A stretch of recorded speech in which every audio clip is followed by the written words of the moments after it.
చంద్రబాబు నాయుడు అంటే సగం మంది అవుననొచ్చు కాదనొచ్చు, కానీ 100% హైటెక్ సిటీ ఎవరు కట్టిరు అంటే చంద్రబాబు నాయుడు కట్టిండని చెప్పాల్సిందే కదా. ఆ వ్యక్తి కొందరికి నచ్చొచ్చు నచ్చకపోవచ్చు. ఆనాడు చంద్రబాబు నాయుడు గారు హైటెక్ సిటీ, ఐటీ కంపెనీలతో పాటు ఔటర్ రింగ్ రోడ్, అంతర్జాతీయ ఎయిర్పోర్ట్ లాంటివి తీసుకురాకపోయి ఉంటే, ఈ ట్రంక్ ఇన్ఫ్రాస్ట్రక్చర్ డెవలప్ చేయకపోయి ఉంటే ఈరోజు ఇంత గొప్ప ప్రాపర్టీ షో మీరు చేసుకునే వాళ్ళ. ఆ రోజు ఆ విజన్ చేసినప్పుడు కూడా ఆ నాయకుల మీద కూడా అలిగేషన్స్ వచ్చిన, ఔటర్ రింగ్ రోడ్ అనుకొండలాగా మారింది అన్నోళ్ళు ఉండొచ్చు.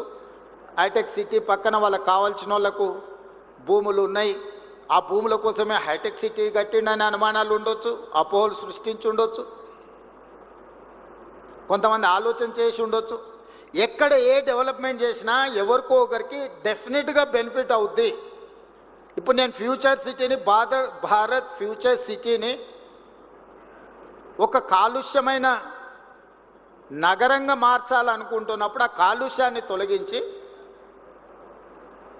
ఒక బ్రహ్మాండమైన నగరాన్ని నిర్మించాలని ప్రణాళికలు వేసినప్పుడు అది ఫోర్త్ సిటీ లేదా అది ఫ్యూచర్ సిటీ అని నేనంటే 4 బ్రదర్స్ సిటీ అని కొంతమంది అని ఉండొచ్చు. మీరే కదా నా బ్రదర్సు, మీకోసమే నేను డిజైన్ చేస్తున్నా. Why should I care all these comments? ఆనాడు జైపాల్ రెడ్డి గారు హైదరాబాద్ నగరానికి మెట్రో ఇవ్వకపోయిన ఉంటే దేశంలోనే రెండో అభివృద్ధి చెందిన మెట్రో నగరంగా హైదరాబాద్ ఉంటుండేనా? హైదరాబాద్ నగరానికి ఆ రోజు రాజశేఖర రెడ్డి గారు ప్రతిపాదనిస్తే స్టక్ డౌన్ అయిన హైదరాబాద్ మెట్రోని జైపాల్ రెడ్డి గారు శాంక్షన్ ఇవ్వడమే కాదు, వైబుల్ గ్యాప్ ఫండ్ ఇచ్చి ఈ నగరానికి మెట్రోని ఇచ్చాడు. మరి ఆ తర్వాత మెట్రో విస్తరించకపోవడం వల్ల ఈరోజు 9వ ప్లేసుకు పోయినాం. We have neglected 10 years. ఈరోజు మెట్రో విస్తరించనుంటే ఈరోజు మీరు చూస్తున్న ఈ ట్రాఫిక్ జామ్లకు సమస్య కొంతైనా పరిష్కారం వచ్చి ఉండేది కదా. ఈరోజు హైటెక్ సిటీ దగ్గరున్న మెట్రో ఫైనాన్షియల్ డిస్ట్రిక్ట్ నుంచి నియోపోలిస్ వరకు ఎక్స్పాండ్ చేసినుంటే అభివృద్ధి జరిగి ఉండేది కదా. ఈరోజు ఇంటర్నేషనల్ కనెక్టివ్ ఉన్న ఎయిర్పోర్ట్కి ఎందుకు మెట్రో ఇవ్వలేదు? ఎందుకు డిజైన్ చేయలేదు? డిజైన్ చేసిన వాళ్ళు కూడా ఔటర్ రింగ్ రోడ్ మీద నుంచి మెట్రో డిజైన్ చేశారు. ఎవరెక్కాలి? జూబ్లీ హిల్స్లో ఉన్నోళ్ళు, బంజారా హిల్స్లో ఉన్నోళ్ళు, లేకపోతే ఇక్కడ ఉన్నోళ్ళు ఎంతమంది మెట్రో ఎక్కుతారు? ఇక్కడ నుంచి హైటెక్ మీరు ఔటర్ రింగ్ రోడ్ ఎక్కినా కూడా అదే స్పీడ్తో మీరు ఎయిర్పోర్ట్కు చేరుకుంటారు. మల్టీ యూటిలిటీ ట్రాన్స్పోర్టేషన్ అనేది హై డెన్సిటీ పాపులేషన్ ఉన్న మధ్యలో నుంచి ఉండాలి. జనసాంద్రత ఉన్న ప్రాంతాలలో మల్టీ యూటిలిటీ ఉండే ట్రాన్స్పోర్టేషన్ ఏర్పాటు చేయాలి. మనిషి అనేటోడే లేడు, మనిషి అనేటోడు కూడా రాడు. ఎందుకంటే హైటెక్ సిటీకి ఈ పక్కన ఆ పక్కన చెరువులో ఫారెస్టో ఏదో ఒకటి ఉంది, ఎవరెక్కాలి ఎవరు దిగాలి. అందుకే నేను నాగోల్ నుంచి ఎల్బీ నగర్ నుంచి ఓఎస్సీ హాస్పిటల్ నుంచి చాంద్రాయణగుట్ట నుంచి agriculture university, where I'm going to construct a high court within 100 acres from there to Shamshabad to airport. I have redesigned metro. LB Nagar నుంచి హయత్ నగర్ వరకు ఎక్స్పాండ్ చేయమని చెప్పిన మెట్రోని. Hayat Nagar is one more city now. Kukatpally తర్వాత పటాన్చెరు, బిహెచ్ఎల్ దాటి మెట్రో అవసరం ఉంది. లక్షల మంది అక్కడ కార్మికులు పనిచేస్తున్నారు. అక్కడికి ఎక్స్పాండ్ చేయమన్నా. హైటెక్ సిటీ నుంచి ఫైనాన్షియల్ డిస్ట్రిక్ట్ నుంచి ఈరోజు కోకపేటలో 100 కోట్లు పెట్టి ఎకరం కొనుక్కున్న మీ ప్రాంతాన్ని నియోపోలిస్కి మెట్రో ఎక్స్పాన్షన్ చేయమని చెప్పిన నేను. ఇట్లా ఎక్కడెక్కడైతే లాస్ట్ మైల్ కనెక్టివిటీ తక్కువ ఉందో ఇవాళ వాటన్నిటినీ లాస్ట్ మైల్ కనెక్టివిటీ చేయడానికి నిరంతరం నేను ప్రయత్నం చేస్తున్నా. ఈరోజు మీ కంటోన్మెంట్ ఏరియా బాటిల్ నెక్ ఉంది. రాజశేఖర రెడ్డి గారు ముఖ్యమంత్రి ఉండి మన్మోహన్ సింగ్ గారు ప్రధానమంత్రిగా ఉన్నప్పుడు కూడా డిఫెన్స్ ల్యాండ్స్ 1 ఇంచ్ కూడా ఇవ్వలేదు. డిఫెన్స్ వాళ్ళు 1 ఇంచ్ భూమి కూడా ఇవ్వరు. దాదాపుగా 200 ఎకరాలు ప్యారడైజ్ నుంచి బాటిల్ నెక్స్ ఇటు రాజీవ్ రహదారి వైపు కానీ అటు షామీర్పేట వైపు కానీ ఈరోజు ఎలివేటెడ్ కారిడార్లకు నేను ముఖ్యమంత్రి అయినకపోయి ఢిల్లీలో కూర్చొని నేను అనుమతులు తీసుకొచ్చిన.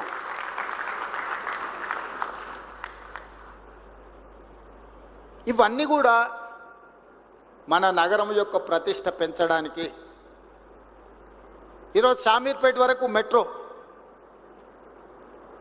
ఈరోజు మేడ్చల్ వరకు మెట్రో ఎక్స్పాన్షన్కి మనం ప్రతిపాదనలు ఇచ్చినాం. షామీర్పేట్ మేడ్చల్ కూడా ఈరోజు ఒక నగరం స్థాయిలో విస్తరించినాయి.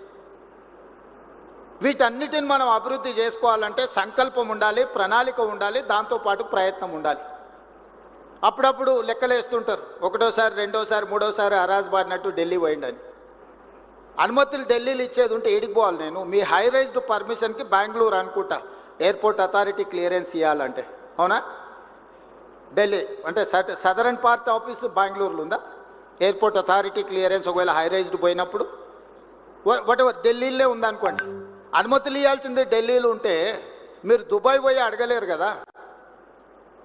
మెట్రోకి అనుమతి ఇవ్వాలన్నా, మూసీకి అనుమతి ఇవ్వాలన్నా, ఎలివేటెడ్ కారిడార్స్కి అనుమతి ఇవ్వాలన్నా, డిఫెన్స్ ల్యాండ్స్ ఇవ్వాలన్నా, లేకపోతే గ్రాంట్ ఇవ్వాలన్నా, లోన్కి సావరిన్ గ్యారంటీ ఇవ్వాలన్నా కేంద్ర ప్రభుత్వం ఇవ్వాలి. కేంద్ర ప్రభుత్వం ఎక్కడి నుంచి ఫంక్షన్ చేస్తుంది, ఎక్కడి నుంచి పనిచేస్తుంది?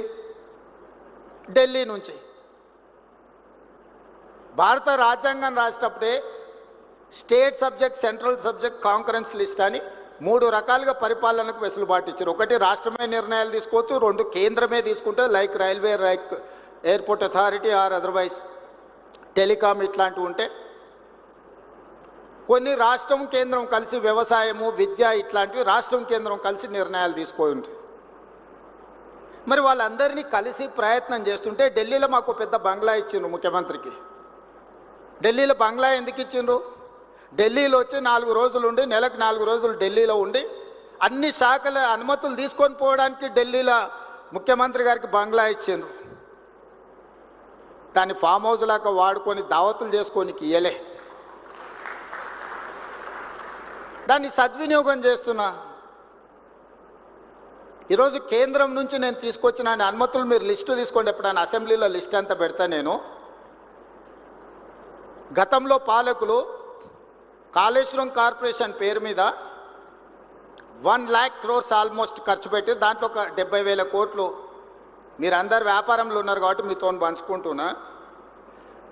12 years టైంకి 11.5% రేట్ ఆఫ్ ఇంట్రెస్ట్లో అప్పులు తీసుకొచ్చి, అసలు ఎవరైనా మన సొంత వ్యాపారం అయితే 11.5% at the rate of 11.5% per annum మనం అప్పులు తెస్తామా? 12 సంవత్సరాల పరిమితికి లోబడి 3 సంవత్సరాలు ఆల్రెడీ అయిపోయింది. ఇప్పుడు 9 ఏళ్ళల్లో నేను వచ్చిన 20 నెలల్లో 29,000 కోట్లు నేను అప్పు కట్టిన కాళేశ్వరానికి. కాళేశ్వరంలో ₹1 నేను ఖర్చు పెడితే నాకు 42 పైసలు రిటర్న్ వస్తుంది. BC ratio, cost benefit ratio చూస్తే ₹1 నేను విద్యుత్కు ఇతర ప్రాజెక్ట్ కాస్ట్కి క్యాపెక్స్ మీద నేను కట్టే ఇంట్రెస్ట్ లెక్కేస్తే ₹1 నేను పెట్టుబడి పెడితే నాకు 42 పైసలు వస్తుంది. నేను 50 సార్లు పోయి మోడీ గారిని కలిసిన ప్రతిసారి నాకు డెట్ రీస్ట్రక్చర్ కావాలి. నువ్వు దివాలా తీసినోనికి డెట్ రీస్ట్రక్చర్ ఇస్తావు, ఎన్సీఎల్టీ పోయినోనికి డెట్ రీస్ట్రక్చర్ ఇస్తావు, నేను ఆన్ టైం కడతా అంటే నాకు డెట్ రీస్ట్రక్చర్ ఎందుకు ఇవ్వని ప్రధానమంత్రి గారితో 10 సార్లు మాట్లాడి మొన్న 26,000 కోట్ల రూపాయలని 35 సంవత్సరాలకు రీస్ట్రక్చర్ చేయించి 7.5% రేట్ ఆఫ్ ఇంట్రెస్ట్కు నేను ఢిల్లీ నుంచి సాధించి వచ్చిన. This is what my capability. That is their capability at the cost of 11.5% interest and 12 years moratorium. Whereas I have requested Prime Minister of India, I have taken permission, they have instructed to financial institutions 26,000 crores first phase lo 35 years కోసము 7.5% rate of ఇంట్రెస్ట్కు తగ్గించి ఇచ్చారు.